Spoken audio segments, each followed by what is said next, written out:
அதிகாரம் 5. இல்வாழ்க்கை. இல்வாழ்வான் என்பான் இயல்புடைய மூவருக்கும் நல்லாற்றி நின்ற துணை.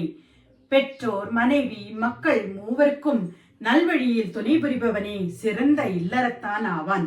துறந்தாருக்கும் துவாதவருக்கும் இறந்தாருக்கும் இல்வாழ்வான் என்பான் துணை.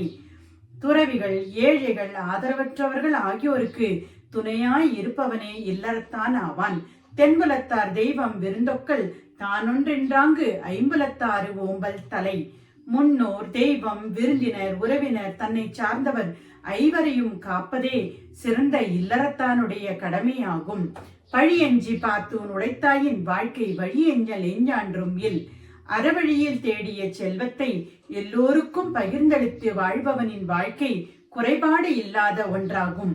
அன்பும் மரணம் உடைத்தாயின் இல்வாழ்க்கை பண்பும் பயனும் அது. அன்பும் அறமும் உடைய இல்வாழ்க்கையே பண்பானதும் பயன்பட்டதானதும் ஆகும். அறத்தாற்றின் இல்வாழ்க்கை ஆற்றின் புறத்தாற்றின் போய் பெறுவது எவன்? அறவழியில் இல்லற வாழ்க்கை வாழ்பவன் அதை விட்டுவிட்டு துறவரம் பூண்டாலும் கிடைக்கப் போவது ஒன்றும் இல்லை. இயல்பினான் இல்வாழ்க்கை வாழ்பவன் என்பான் முயல்வாருள் எல்லாம் தலை. அறத்தின் வழி இல்வாழ்க்கை வாழ்பவன் பிற வழிகளில் வாழ்பவர்களை விட மேம்பட்டவன் ஆவான். ஆற்றின் ஒழுக்கி அரணிழுக்கா இல்வாழ்க்கை நோற்பாரின் நோன்மை உடைத்து. தவம் செய்வோருக்கும் உதவி செய்து தானும் அறவழியில் வாழ்பவன் துறவரம் பூண்டவர்களை விட சிறந்தவன் ஆவான்.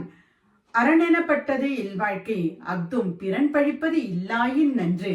அறம் என்று கூறப்படுவது இல்வாழ்க்கையே, அது பிறர் பழிக்கும்படி இல்லாமல் இருப்பது சிறந்தது. வையத்துள் வாழ்வாங்கு வாழ்பவன் வானுரையும் தெய்வத்துள் வைக்கப்படும்.